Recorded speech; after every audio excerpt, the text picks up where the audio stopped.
Hello students, I hope आप लोग अपने एग्ज़ाम्स की तैयारी अच्छे से कर रहे हैं जिनका भी एग्ज़ाम अभी तक नहीं हुआ है।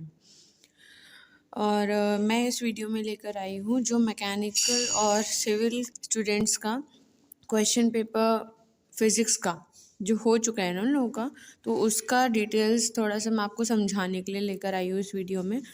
जैसे लॉन्ग वाले क्वेश्चंस, जैसे थर्ड फोर्थ और फिफ्थ क्वेश्चन होता है जिसमें 3-3 ऑप्शन मिलते हैं और ये आपके 5 नंबर के क्वेश्चंस होते हैं। 3 में से आपको 2 कोई भी ऑप्शन सिलेक्ट करके करने होते हैं सॉल्व। ठीक है, तो आपका थर्ड क्वेश्चन का पहला पार्ट है जिसमें आपको T=2π√L/G डायमेंशनल एनालिसिस यानी विमीय विश्लेषण की मदद से इसे प्रूव करना है। क्या करना है? प्रूव करना है, हिंदी में बोले तो सिद्ध करना है।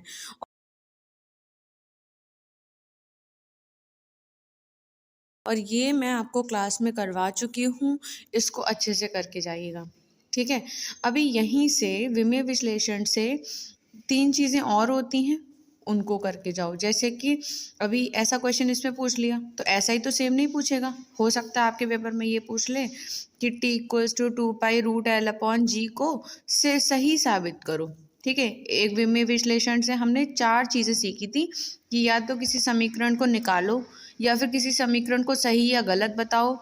ठीक, या फिर हमने सीखा था कि किसी एक मात्रक के सिस्टम से दूसरे मात्रक के सिस्टम में चेंज करना होता था। जैसे हमने बोला कि 1 न्यूटन में कितने डाइन होते हैं ये बताओ। ठीक है, ऐसे करके तो ये निकालने के लिए विमीय विश्लेषण का पूरा टॉपिक पढ़ के जाइए कि विमीय विश्लेषण क्या होता है, विमीय विश्लेषण की उपयोगिताएं क्या क्या हैं। ठीक, और विमीय विश्लेषण की कमियां क्या क्या हैं, ये पढ़ के जाओ। विमीय विश्लेषण टॉपिक पूरा पढ़ के जाओ। दूसरा क्वेश्चन आया था एंगुलर वेलोसिटी, कोणीय वेग क्या होता है ये बताना है। तो जब कोई वस्तु वृत्तीय गति कर रही हो, सर्कुलर मोशन कर रही हो, तो यहाँ पर जो इसका वेग होता है जिसका परिमाण जो है वो क्या रहता है, जिसका परिमाण ना भी बदले, यानी कि यूनिफॉर्म सर्कुलर मोशन हो, बदल भी सकता है नहीं भी बदल सकता है, लेकिन ना भी बदले लेकिन दिशा ज़रूर बदलती है। मतलब कहने का क्या है कि यहाँ पर जो वेग होगा उसको हम कोणीय वेग बोलेंगे, यानी कि आपको ओमेगा को बताना है। तो जब कोई कोणीय विस्थापन हो रहा हो और कोणीय विस्थापन के वेग परिवर्तन की दर, ठीक है,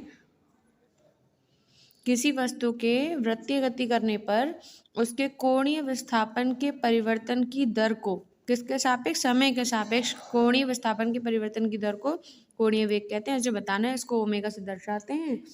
इसका फॉर्मूला क्या होता है ये लिखना है, मैंने सब कुछ क्लास में पढ़ाया है। ठीक, तो ये आपको पढ़ के जाना है। फिर आपसे इसी में एक और क्वेश्चन पूछ लिया साथ में, क्योंकि 5 नंबर का क्वेश्चन है, खाली इतने में तो 5 नंबर नहीं देंगे आपको। V=R प्रूफ करने के लिए ये भी क्लास में कराया गया है। अब इस वाले पेपर में V=R आ गया है, तो लेकिन आप केवल यही नहीं ये भी पढ़ के जाएं कि A=R होता है। ठीक है, ये वाला भी रिलेशन पढ़ के जाओ कि ये कैसे आया।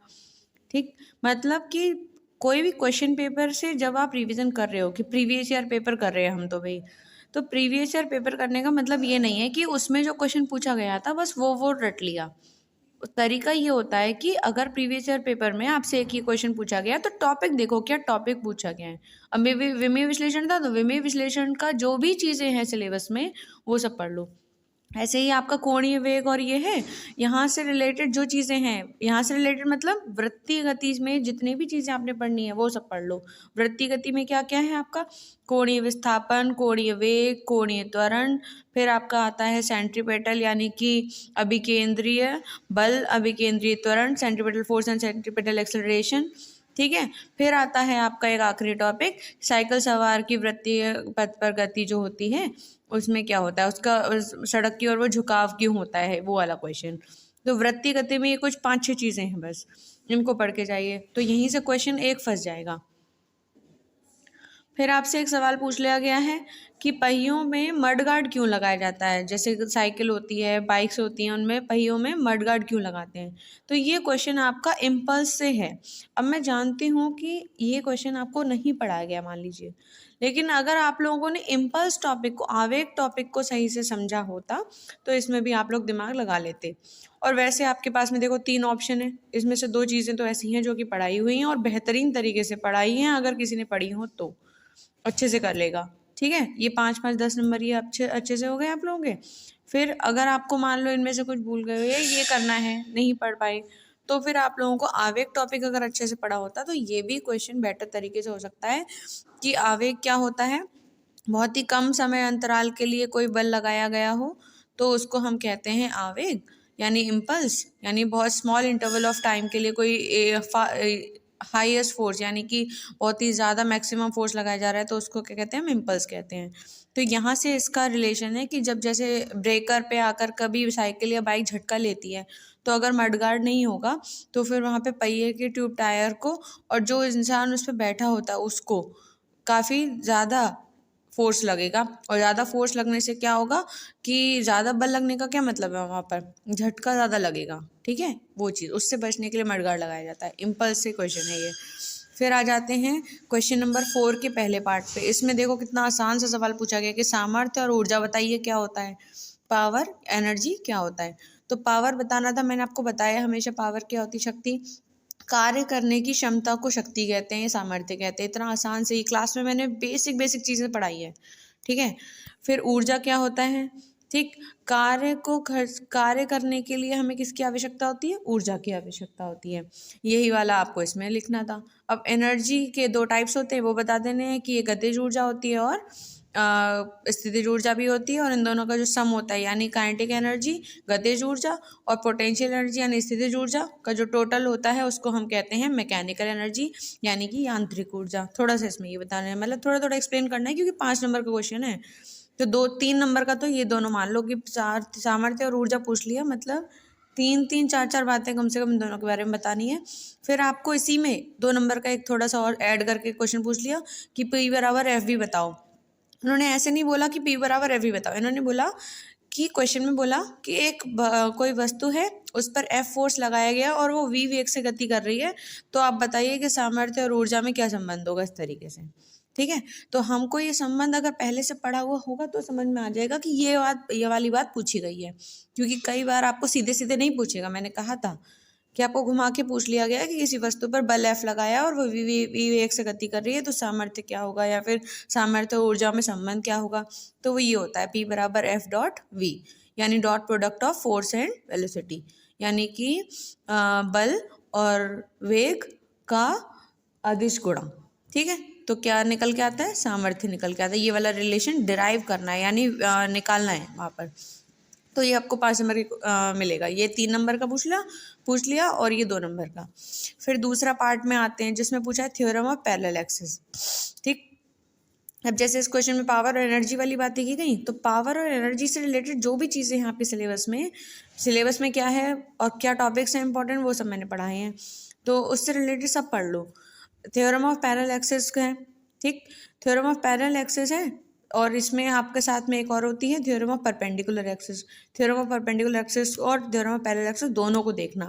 थ्योरम ऑफ पैरेलल एक्सिस क्या कहलाती है कि अगर कोई वस्तु है ये इस तरीके से और उसका सेंटर ऑफ मास है, ठीक, केंद्रीय बिंदु केंद्रीय द्रव्यमान, तो अगर सेंटर ऑफ मास से कोई एक्सिस जा रही है, कोई अक्ष जा रहा है और उस अक्ष के अनुदिश कोई मोमेंट ऑफ इनर्शिया है यानी बल आघूर्ण है, जड़त्व आघूर्ण है I। ठीक, तो इसके जो ये है R दूरी पर इसके स्पर्श रेखा के अनुदिश अगर हमने यानी अलोंग टेंजेंट के अलोंग अगर हमने कोई अक्ष ले लिया, एक्सिस ले ली और किसके पैरेलल, इस वाली एक्सिस के पैरेलल, तो इसके बीच में कोई दूरी होगी मान लो R है और इसके अलोंग जो मोमेंट ऑफ इनर्शिया होगा वो इसके रिलेशन होगा यानी इन दोनों का आपस में संबंध होगा। ठीक, और वो संबंध क्या होता है, I बराबर ICM प्लस MR²। अब ये क्या है देखो, I तो ये वाला है जड़त्वाघूर्ण जिस अक्ष के अनुदिश हमें निकालना था, जिस एक्सिस के अलोंग हमें निकालना था, जिसको हमने टेंजेंट के अलोंग माना है। ICM क्या है? जिसका हमको ये दे रखा है, यानी कि केंद्रीय द्रव्यमान के अनुदिश हमको एक अक्ष जाते हुए है और उससे हमें दे रखा है जड़त्व आघूर्ण, ये वो है। प्लस mr², m क्या है? इस वस्तु का द्रव्यमान, और r क्या है? इन दोनों अक्ष पैरेलल यानी समांतर अक्ष के बीच की दूरी। ठीक है, ये है आपका थ्योरम ऑफ पैरेलल एक्सिस। इस तरीके से थ्योरम ऑफ परपेंडिकुलर एक्सिस को भी पढ़ के जाइए जरूर। ठीक है, अभी इसमें इस पेपर में ये पूछ लिया, हो सकता है अगले पेपर में वो पूछ ले। ठीक है, इसी के साथ में थ्योरम ऑफ पैरेलल एक्सिस के साथ में ही एक ये टर्म भी पूछ ली गई कि बताओ जड़त्व आघूर्ण और कोणीय त्वरण गुणा करें तो क्या मिलेगा। अब देखो सीधा सवाल नहीं पूछा गया था, मैंने यहाँ पे तो ऐसे लिखा है, बट एग्जाम पेपर में सीधे सवाल नहीं पूछा है, वहाँ पे ये पूछा है कि अगर जड़त्व आघूर्ण और कोणीय त्वरण को गुणा करें तो आपको क्या मिलेगा। तो हमें पता होना चाहिए हमको क्या मिलेगा, बल आघूर्ण मिलेगा। क्या मिलेगा? बल आघूर्ण मिलेगा। ठीक है, तो इसका रिलेशन को डिराइव करना था, यानी 2 नंबर का है ये एक तरीके से, और वो पूरा डिराइव करना है आपको, तभी इसके 2 नंबर और इसके 3 नंबर। इस तरीके से 5 नंबर का क्वेश्चन तो है, लेकिन 5 नंबर के लिए कोई बड़ा क्वेश्चन नहीं दिया इन्होंने, 3-3 2-2 नंबर के बांट करके दे दिए, यानी एक क्वेश्चन में 2-3 पार्ट दो पार्ट दे दिए एक तरीके से। जैसे यहाँ पर इसको दे दिया और इसको भी दे दिया, फिर यहाँ पर इसको दे दिया और इसको दे दिया। ठीक है, फिर तीसरा पार्ट है, तीसरे पार्ट में क्या पूछा गया है? एस्केप वेलोसिटी यानी पलायन वेग पूछ लिया गया आपसे। पलायन वेग क्या होता है? पलायन वेग को मैंने बताया था कि मान लो ये पृथ्वी है, ठीक, ये पृथ्वी है, आपकी अर्थ है, अर्थ से के बाहर एक एटमॉस्फेयर होता है, उस एटमॉस्फेयर से यानी वायुमंडल से बाहर निकालने के लिए कि कोई वस्तु लौटकर वापस ना आए, उतना जोर से हम उसे फेंकें कि वो उस वायुमंडल में यानी गुरुत्वीय क्षेत्र में, वायुमंडल नहीं गुरुत्वीय क्षेत्र बोलेंगे, कि गुरुत्वीय क्षेत्र के भीतर वो वापस लौटकर ना आए। तो कितनी तेज फेंकना होगा, उसके लिए क्या लगेगा? वेग लगेगा कुछ ना कुछ। तो कितने वेग से फेंकें कि वह वस्तु उसके पृथ्वी के गुरुत्वीय क्षेत्र से बाहर निकल जाए और वापस लौट कर ना आए, वह जो वेग होता है उसी को हम पलायन वेग कहते हैं, यानी एस्केप वेलोसिटी कहते हैं। ठीक है, तो ये वी आपका रिप्रेजेंट करने के लिए वेलोसिटी को वी से दिखाया और एस्केप को यहाँ पे छोटा सा ई बना के लगा दिया बराबर। इसका पूछ लिया गया था रिलेशन क्या होता है या फिर व्यंजक क्या होता है, तो ये इसका फॉर्मूला होता है जिसको आपको डिराइव करना है, क्योंकि ये सवाल 5 नंबर में है। तो पहले तो इसकी परिभाषा बतानी है, डायग्राम बनाने के साथ साथ बनानी है, फिर इसको डिराइव करना है, फिर आपसे ये भी पूछा गया है कि बताओ पृथ्वी पे पलायन वेग कितना होता है, तो हमें ये पता होना चाहिए कि 11.2 किलोमीटर पर सेकेंड होता है। ठीक है, ये हो गया 5 नंबर का क्वेश्चन। फिर अब जैसे पलायन वेग वाली बात पूछ ली गई, तो साथ में पलायन ऊर्जा भी पढ़ो, ये नहीं कि केवल पलायन वेग का सवाल के सॉल्यूशन को रट लिए। ठीक है, साथ में इसका एक टॉपिक है पलायन ऊर्जा, उसे भी पढ़ लो, कहीं अगले पेपर में वो पूछ ले। ठीक है, फिर क्वेश्चन नंबर 5 है, उसका फर्स्ट पार्ट में देखो यंग्स मॉड्यूलस है। यंग्स मॉड्यूलस यानी यंग प्रत्यास्थता गुणांक है। मैंने आपको क्लास में 3 तरह के प्रत्यास्थता गुणांक करवाए थे। ठीक है, यंग्स मॉड्यूलस, बल्क मॉड्यूलस और मॉड्यूलस ऑफ रिजिडिटी। ठीक, तो यहाँ पे आपसे इस पेपर में ये पूछ लिया गया यंग्स मॉड्यूलस को, आप तीनों मॉड्यूलस ऑफ इलास्टिसिटी पढ़ो, बल्क मॉड्यूलस भी पढ़ो, मॉड्यूलस ऑफ रिजिडिटी भी पढ़ो, दृढ़ता गुणांक। ठीक है, अगर उनमें से कोई पूछ लेगा तो भी आपको आना चाहिए ना। फिर आपसे कॉमन सा सवाल है कि मैंने क्लास में भी डिस्कस किया था कि रबड़ और स्टील में क्या ज़्यादा इलास्टिक होता है। ठीक है, तो ये आपका 1 नंबर का सवाल है, यही आपका पूछ लिया गया है 3 नंबर में और ये आपका 2 नंबर में। ठीक है, ये यंग्स मॉड्यूलस आपको ऐसे लिखना है कि 3 नंबर में लिखना है और ये आपको ऐसे लिखना है कि 2 नंबर में। ठीक है, फिर आपसे दूसरा पार्ट में से पूछा है फेनोमेनन ऑफ कैपिलरिटी, यानी कि कोशिका वाला, इस तरीके से केशनली वाला। कैपिलरी ट्यूब पढ़ाई थी ना क्लास में। ऐसे करके पतली सी कैपिलरी ट्यूब होती है कांच की, जिसमें क्या होता है अगर हम उसे ऐसे करके पानी के कंटेनर में या किसी भी द्रव में हम उसे डालें तो कभी उसका जो ये जो लेवल है यहाँ से वो ऊपर चढ़ जाता है, और मरकरी अगर ले ले तो उसमें ये जो लेवल है इसका स्तर है वो नीचे चला जाता है। कैपिलरिटी वाला कौन सा पढ़ा था, तो उसी के फेनोमेनन को पूछ लिया, यानी कि वो ओकेशनली वाला प्रक्रिया को समझाओ एक तरीके से। ठीक है, तो इसमें वही समझाना है आपको कि पानी में रखते हैं तो क्या होता है और क्यों ऊपर चढ़ जाता है, क्यों नीचे चला जाता है। मरकरी जब होगा पारा, जब वो पारे में डालेंगे ओकेशनली को तो वो नीचे क्यों चला जाता है उसका स्तर। फिर आपसे पूछ लिया गया राइज ऑफ लिक्विड, तो राइज ऑफ लिक्विड में आप H = 2t cos theta upon में RGD वाला फॉर्मूला इसमें डिराइव करना है, ठीक है। 2t cos theta upon R G D वाला रिलेशन में देखो h क्या है, वो जैसे पानी में अगर हमने एक केशनली को रखा तो उसका स्तर ऊपर चला जाता है, ऊपर चला जाता है तो कितना ऊपर चला जाएगा, ये वाली जो हाइट होगी इसकी ये h कहलाएगी। यहाँ पर t जो है वो सरफेस टेंशन हो जाएगा, थीटा क्या है स्पर्श कोण हो जाएगा, r क्या है केशनली की त्रिज्या, g क्या है आपका, आप लोग जानते हो पृथ्वी का जो ग्रेविटी होती है यानी कि गुरुत्वीय त्वरण वो है ये, ठीक। और डी क्या है यहाँ पे घनत्व है, किसका घनत्व, जिसमें भी हमने केशनली को रखा, अगर पानी है तो पानी का घनत्व, अगर पारे में रखा है केशनली को तो पारे का घनत्व, ठीक है। अब यहाँ पे आपका 5th क्वेश्चन का 3rd पार्ट है लास्ट, जिसमें पूछा गया कॉफिशिएंट ऑफ लीनियर एक्सपेंशन वाला, ठीक। इसमें अल्फा बराबर, पहले तो इसको समझा देना है, आपने 3 तरह के एक्सपेंशन पढ़े हैं, 3 तरह के प्रसार पढ़े हैं, ये है आपका रेखीय प्रसार का गुणांक, ठीक। इसी तरीके से आपने यहाँ पर पढ़ा होगा एरिया के लिए, और इसी तरीके से पढ़ा होगा वॉल्यूम के लिए यानी क्षेत्रफल का प्रसार गुणांक और आपका आयतन प्रसार गुणांक, ठीक। यानी कि आपने अल्फा बीटा गामा इस तरीके से 3 पढ़े हैं ना, वहाँ से क्वेश्चन। अब जैसे लीनियर एक्सपेंशन तो इस वाले पेपर में पूछ लिया, आप तीनों पढ़ो फिर से, ठीक है। लीनियर एक्सपेंशन भी पढ़ो, एरिया एक्सपेंशन पढ़ो और वॉल्यूम एक्सपेंशन भी पढ़ो, रेखीय प्रसार गुणांक भी पढ़ो, क्षेत्रफलीय प्रसार गुणांक भी पढ़ो और आयतन प्रसार गुणांक भी पढ़ो। तो यहाँ पर आपसे ही पूछा बताया गया है कि पहले तो ये बताओ, ये है आपका 2 नंबर में क्वेश्चन, फिर आपको एक न्यूमेरिकल दे दिया जो कि आपका एक तरीके से 3 नंबर का होगा, क्योंकि अच्छा खासा इसका न्यूमेरिकल सॉल्यूशन हो जाएगा। फॉर्मूला होता है, हम अगर फॉर्मूला नहीं पता होगा तो ये न्यूमेरिकल नहीं कर पाओगे। फॉर्मूला होता है अल्फा बराबर delta L upon L into T, delta T.